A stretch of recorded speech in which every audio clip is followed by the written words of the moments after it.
Welcome back to the Fabricators Coach podcast. We're getting ready to pick up with part 2 of our conversation with Justin Shaw. Thanks for listening.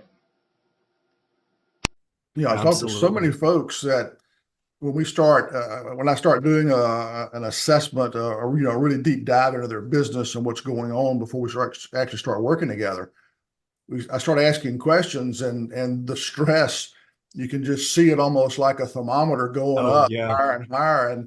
And in some cases, people end up in tears because they're verbalizing what they've been feeling and living for years. And now we're talking about how to maybe start to get away from some of that. And that emotional response is just a great indicator of that stress. And so being able to put that aside and minimize that, because the impact on your family, impact on your health, it's holding your business back. All those things are just really, really important. They're critical. Totally. I mean, I think that so that is something we tackle in that preparation work. And the first module is called Sustain Your Game. And, it's like what we've built is something that we've provided to clients, and I provided to personal clients prior to the agency. It's kind of like the thing of the cobbler's, what is it? The cobbler's kids go barefoot.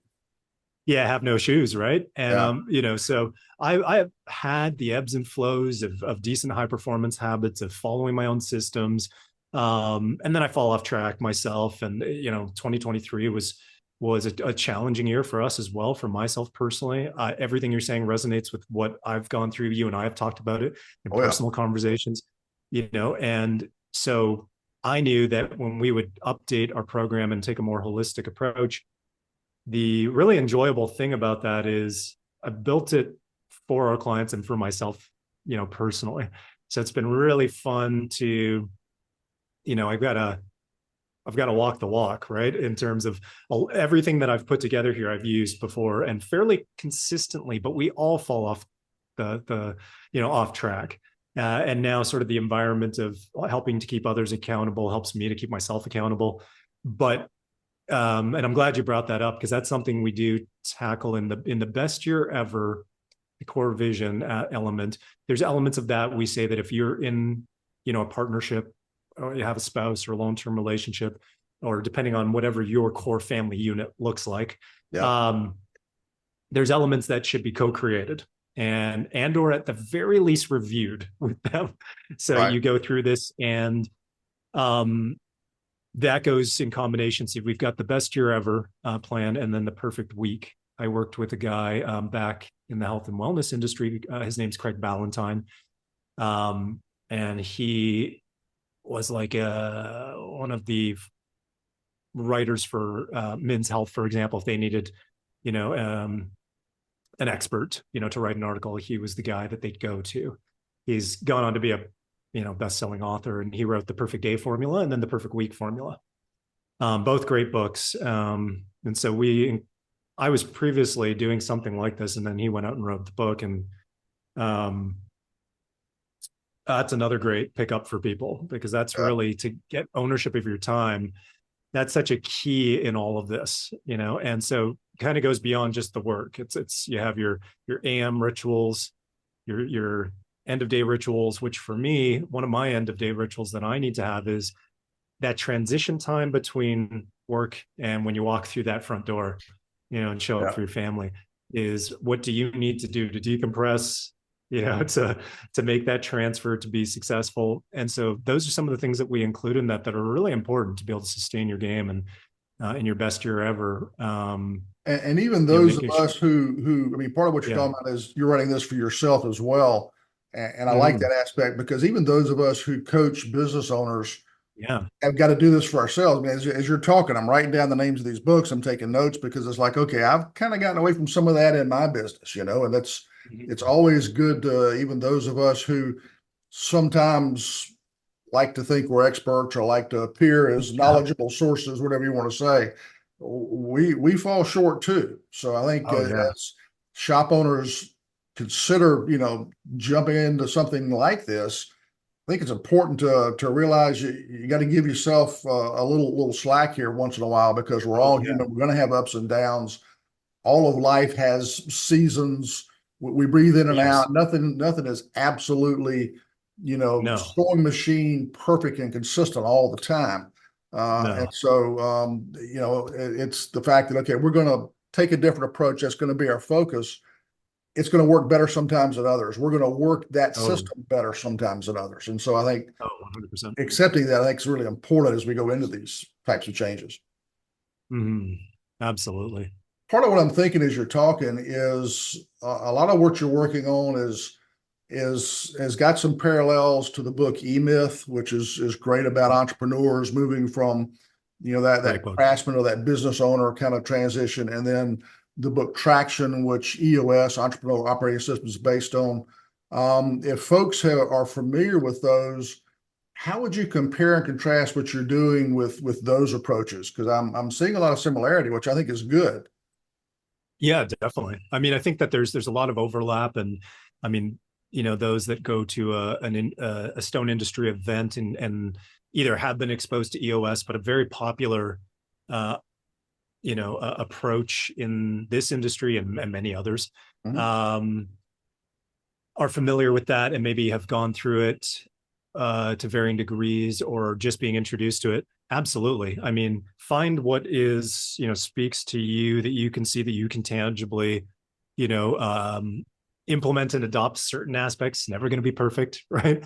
Yep. Good over perfect. How is this different? I would say that the key parts that are different is, I mean, we're pulling both, some of the best frameworks and methodologies out there from others, and then also reverse engineering the top, overlapping case studies within this specific industry that have proven track records of success over multiple years, and putting those two things together, which I think is good. Um, Establishing the foundation, and then what's different is once the foundation is established, we will then, you know, provide access and support to the proven playbooks, campaigns, and turnkey solutions for things like, is what people want. They the people that we work with go, okay, yeah, that does make sense. I do want to take a more holistic approach. I do want to, reclaim my time. I do want to get a better, you know, um, relationship with my business, for example. But I do want to grow. We're going to expand. We're going to invest in a new location. We've got to figure out how to generate relationships with builders and general contractors and motor companies. That's the difference, in terms of a holistic approach, that I've followed personally for many, many years, and I'm very passionate about delivering, and combining that with those systems, playbooks, and solutions to deliver the tangible results of landing, 5 accounts in a quarter, with builders and GCs.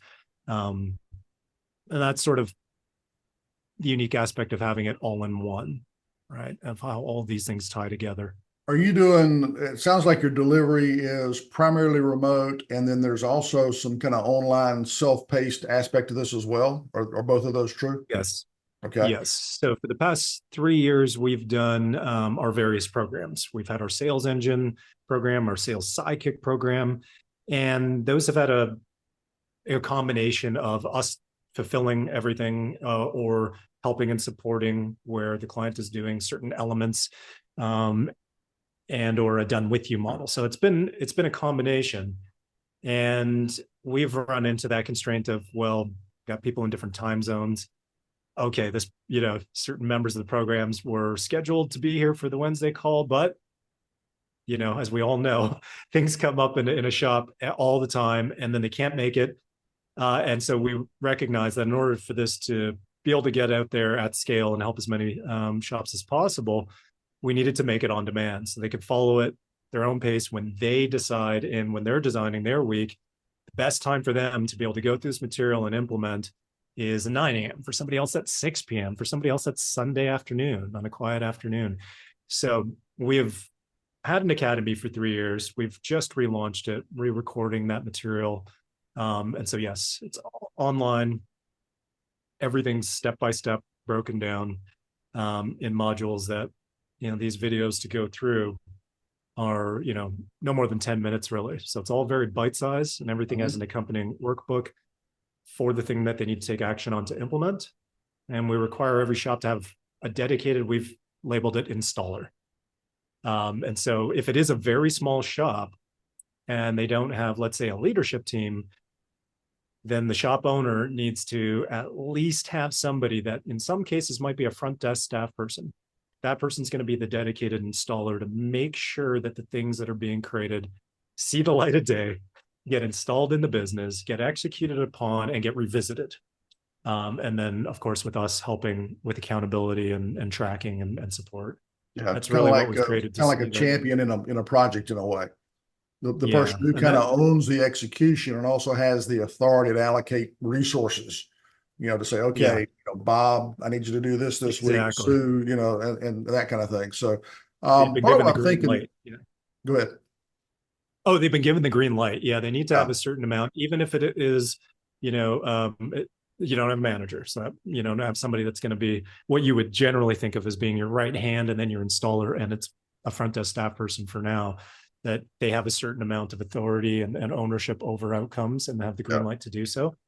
Actually, now as I'm saying that, Ed, that's real, if we want to talk about the difference between those programs, those methodologies are sound. You follow them, they will work. The US model will work. The other books that you've talked about, and E-Myth, they do work. And so that's, I think, really the separation, or not separation, the added value and benefit to being able to get to the desired outcome. So we have to figure out how the execution component will come to place, because we've had a lot of clients over the years go through certain aspects of EOS or attend an event, fill out the first part of the workbook, and then it never gets opened again. That's the challenging part. Yeah. And part of what I'm thinking through, that very few people can read a book like E-Myth or Traction, anything like that. Very few people can read something like that and implement it. It's very difficult to do. And then, so that means you need some help with it. Well, if you go to a certified EOS implementer or E-Myth implementer, you're going to spend tens of thousands of dollars, in some cases over $100,000, depending on the size of the organization and some other factors. It can be really expensive. And for the average size shop, and in my mind, the average shop in this industry is about $3 million a year, that kind of expense just isn't even an option. So I would imagine with the way you've got your delivery set up, you've got the best of some self-paced online, which is typically a little more reasonable cost. And you've got some, it sounds like some personal interaction that helps with the coaching aspect. Can you give folks kind of a rough idea of what a cost of something like this looks like? So if they're looking at, say, an EOS type system and the price tag's got them in shock, what does your approach look like? Yeah, that's a good point. I'm glad you pointed that out. It's not that that's not available through EOS to have that part, but the constraint is usually the financial aspect. Yes, definitely. So where we start in our program is in that 90-day. And I think it's best as people contact us pricing wise, because we've got, we'll probably speak to you about having a preferred, rate for your clients. We do have one in place for Countertop Marketing Co. and other partners. But I can say that when we've talked to people, we break it up into 3 installments because it's a 90-day program, and their response is, well, that's a couple of slabs, or that's a slab a month, and then we're not talking about a Calicut Gold slab. We're talking about, Well, the point is it's much more affordable. I would imagine it's probably, you got a bit of a scale based on size of company that's probably in there, but you're not talking tens of thousands of dollars to do something like what you're talking about, right? No, of course not. Yeah. Okay. So it's definitely more affordable. You got a self-paced component, which I think is great. And the point of the podcast typically isn't to go out and sell an approach, but I think what we're trying to talk about here is the fact that, one of the things I preach is getting out of working in your business to working on your business. Make more money, get your life back. You deserve to have a business not only makes you money, but gives you time to enjoy it. Otherwise, what the heck's the point? I think what you're talking about is a really good structure that is affordable. You're addressing a lot of key issues like, okay, how do you carve out those first, that first hour a week to begin to even think about something like this. And you've got some Yeah. mechanisms for that, which I think are really good. And I think the buy back your time by Martell sounds like some of the stuff you've taken out of there really helps folks think about how to do that, which is really helpful. Mhm. So I think there's some really good elements in here that, whether somebody signs up for your program or reads a book or signs up for Sure. something Yeah. else, I think is really important, because one of the challenges I run into with shops a lot is that, the owners are super busy. And I like to tell them all the time, I said, look, I can help you figure out what you need to do, but I can't do your push-ups for you. It's like the football coach. He can tell you what route you need to run and give you feedback on how well you didn't run that wide receiver route, but he ain't gonna go out and run it for you. Yeah. If you're the player, you got to go out and do that. And so the same thing's true for business owners. Is they have to have the desire to execute. It's got to be somewhere they want to go, some reason they want to do this. Sometimes it's avoiding pain. My life is miserable, and I got to get some relief here and still make a living. And then sometimes it's what I talked about in that 6 episode podcast series we just released on getting your business ready for sale. And people think, okay, well, that's something you do when you're getting ready to sell your business. No, that's actually the stuff you're talking Mhm. about are the things that a shop owner needs to do to make sure when you get ready to sell your business, number one, it's a standalone entity that can be transferred to another owner. And number Yep. two, it's got enough value that when you sell it, you're gonna put a big chunk of change in your bank account. Because if you don't do the things we're talking about, then when you go to sell your business, something you think is worth, $1 million, 2 million, $3 million or more to sell, might be worth, a few hundred thousand at best when you start looking at objectively how Yeah. businesses are valued. I had that Mhm. same conversation with a client that you and I both know a year ago, that they were ready to cash out. Great people, good business, but Mhm. they were what I call kind of like the long pole in the tent. You pull that pole out of the middle of the tent, the whole tent collapses, because they were the business. And because they hadn't set things up well enough, no matter how hard I tried to get them to do their push-ups and to execute, what they thought was worth $1 million was worth a couple hundred thousand. And that's a Mhm. hard, I mean, I tell you, the conversations I have with shop owners, that is the most heartbreaking conversation to have, when Yeah. they're to the point they're ready to get out of the business and they realize, I thought I was going to get $1 million or 2 million, and it's a fraction of that. It's like, holy smokes. And so that's one of the reasons I did the podcast Yeah. series. And that's where, kind of tying it back to what we're talking about here. These are the kinds of things that business owners need to be doing, if you're not already, to get ready for that end game for your business, whatever that is. It's the Stephen Whatever Covey that is. begin with the end in mind kind of thing. Yeah. If you're not looking at that end game, whatever it is, you got to start that prep today, even if it's 5, 10, 15 years out. You got to start today. And this is kind of stuff you're talking about is the kind of things you need to be doing. Yeah, totally. I would say that, to your point, you always have the best analogies as well. It really like illustrates a thought, and I always love them. I always bumble them when I think of things, but bumble quotes, bumble analogies. But yeah, I think that big part about accountability is, even if it's not a program like what we're discussing, because we're not here for that specifically. It is so relevant because we are in the process of really really starting to get awareness around it and put it out there. Is, you can get together. It's a small industry. One thing I love about this industry is it's small. People are there to support one another for the most part, um, and generally well connected. And if you're finding that you want to put together a small mastermind group with an accountability component, we'll take time to obviously like flesh out what that should look like.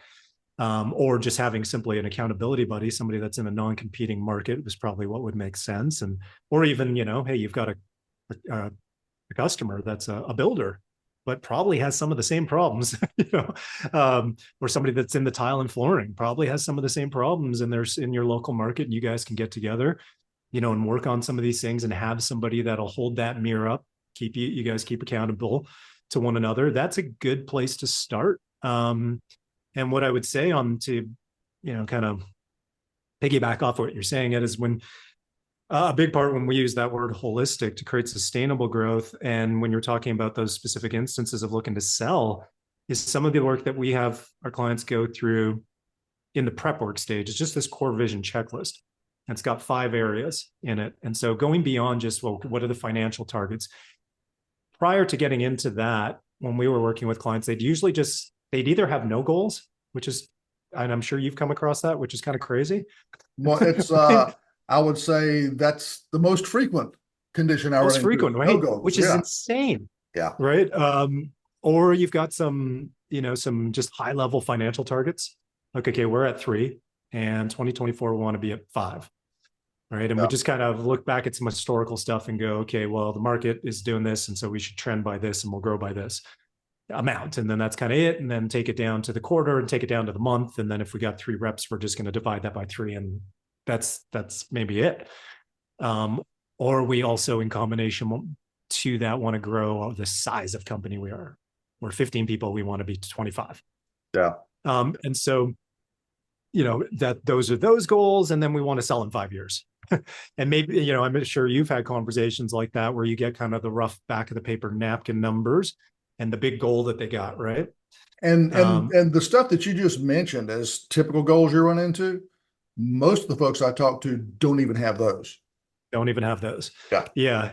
And so then if they're listening to this podcast and thinking, okay, I got to get some goals, I would encourage you not to stop at those back of the napkin goals. And so we've got 8 elements that I won't name all of them now. I'll just highlight a couple that wouldn't immediately come to mind. The other ones of the eight categories that we have, 4 of them probably come to mind. If people think about, okay, I want to do this, want to do this. And the areas that I would encourage people to look at is, lifestyle and the idea of building your business around your life and not the other way around. So when you're designing and how you reclaim your time, have ownership of your time, and you build that out in your calendar, it should reflect your lifestyle first and then integrate the elements of the business, not the other way around. So lifestyle is one. And we have one for founder feeling. So if you're projecting 3 years out, how do you want to feel in 3 years? And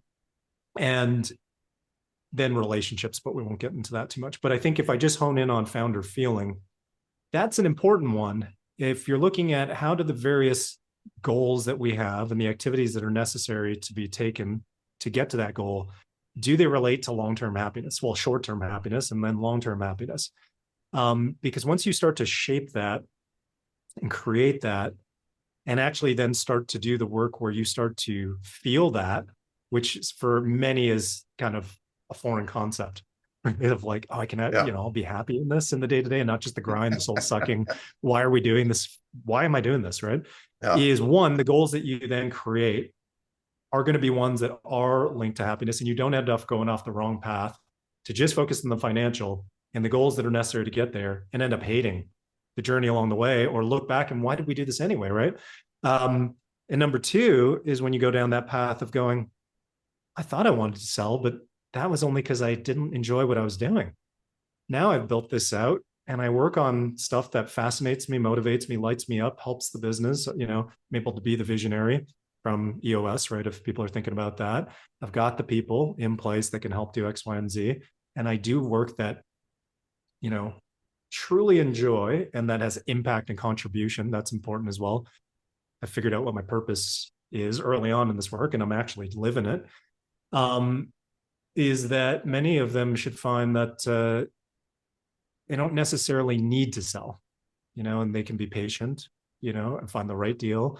Don't need just to exit because, for those reasons. And that if they're operating in that place, then they may really want to stay in the business for a very long time, which does relate to longevity. Like, how many years are we going to live? Because now we've got purpose. We're doing work that lights us up. If we just exit the business, then we should be thinking about, well, how are we? And Dan Martell goes through all of that in the buyback.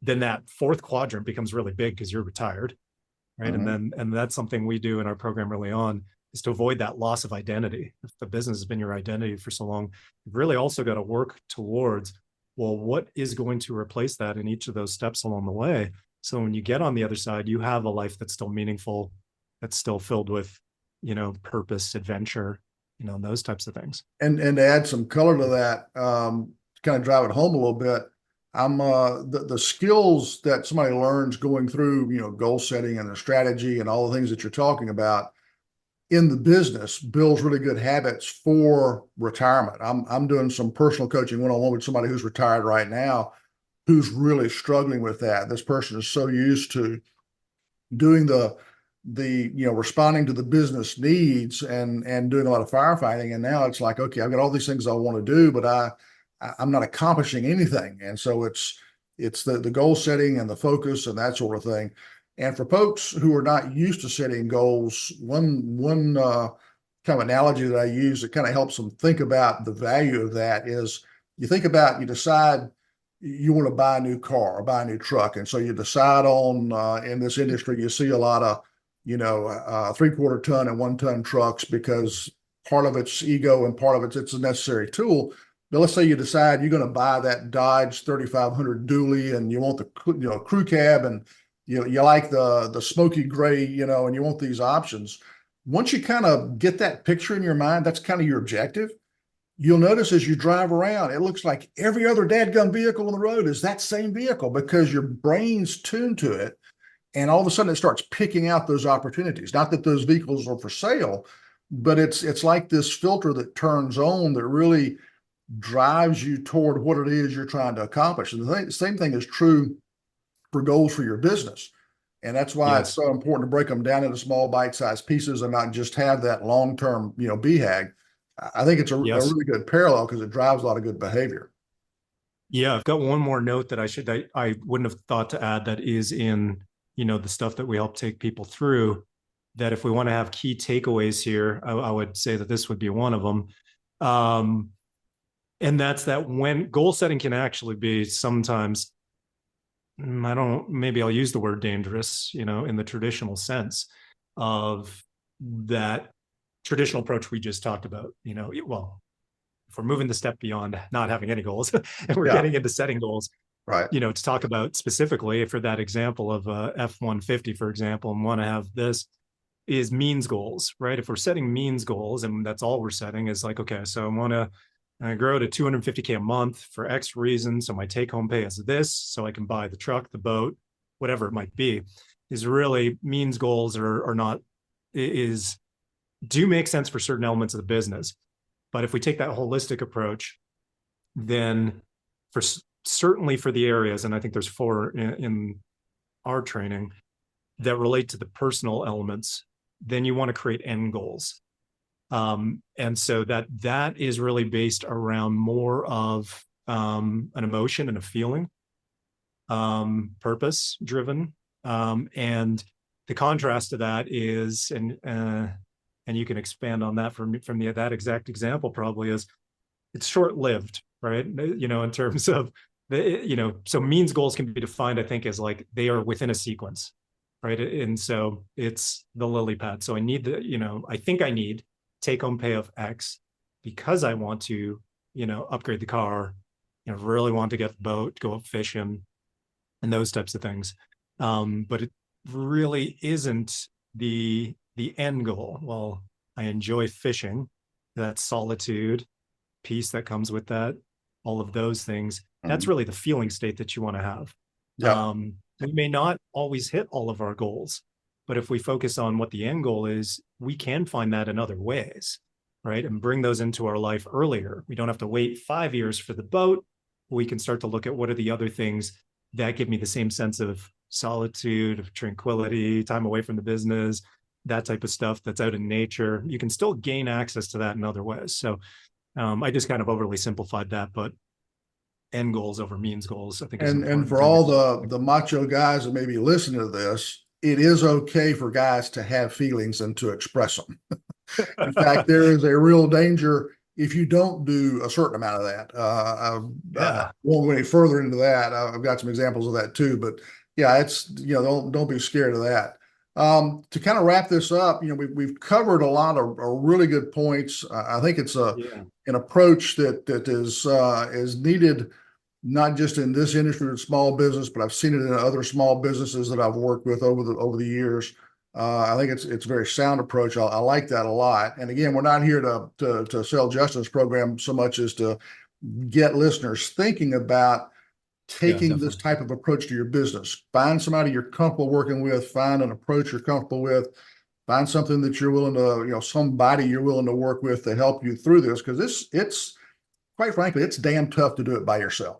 I've been a business owner with brick and mortar business and a dozen employees in 2 locations, and that's a very lonely place to be. And so getting somebody, whoever you're comfortable with, to kind of coach you through this, read the books, whatever, listen to the books on tape. I'm telling you how old I am now. Audible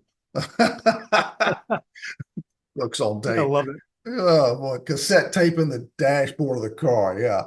Anyway, but yeah, whatever format works for you. It's really important to be able to improve not just your business, but your life. And it's what you and I both see is, as we work with shop owners, help them improve their businesses, we help them improve their lives. That helps in turn improve the lives of the people who work for them. And that's really the stuff, frankly, that gets me up in the morning, is we're having that kind of impact for people. It's not just about money. It's not just about success. It's really, you use the term holistic, I think is a good term, in that there's a lot of good that comes out of doing this and doing it well. And the flip side is, if you don't, then you're stuck in whatever misery you have today. And maybe you love what you're doing today and you're happy with where you are. Great. Don't change it. But if you're struggling, then this type of thought process is really is really the key to making that change. Because as I've said before, our businesses are running exactly the way we've designed them to run. And if we don't like that outcome, then we got to change how we run our business. And that means you got to start to work on it. And the things we've talked about for the last 45 minutes or so, whatever that time is, are really the key to that. Justin, appreciate you being here today. It's been a lot of fun. I always enjoy talking with you. If folks want to look into what you've got to offer, how can they get in touch with you? Yeah. Connected to quite a few shop owners on Facebook. So you can find me, Justin Shaw, on Facebook. Feel free to send me a friend request. That's a good way to do it. And then you can email me directly if you want. justin@justinxshaw.com is a good direct way to get a hold of me. All right. You got a website? That would be the same. Yeah, justinxshaw.com. Okay. And there's, I'm sure, ways there to contact you as well. Yeah, definitely. Okay. Super. Well, again, thank you. I've enjoyed this. Folks, as usual, you can hit my website, fabricatorscoach.com. You want to talk, there's a button you can push, set up a quick 30-minute call. We can chat about this or anything else. But I want to thank you again for listening and for spending time with us today, and happy fabricating.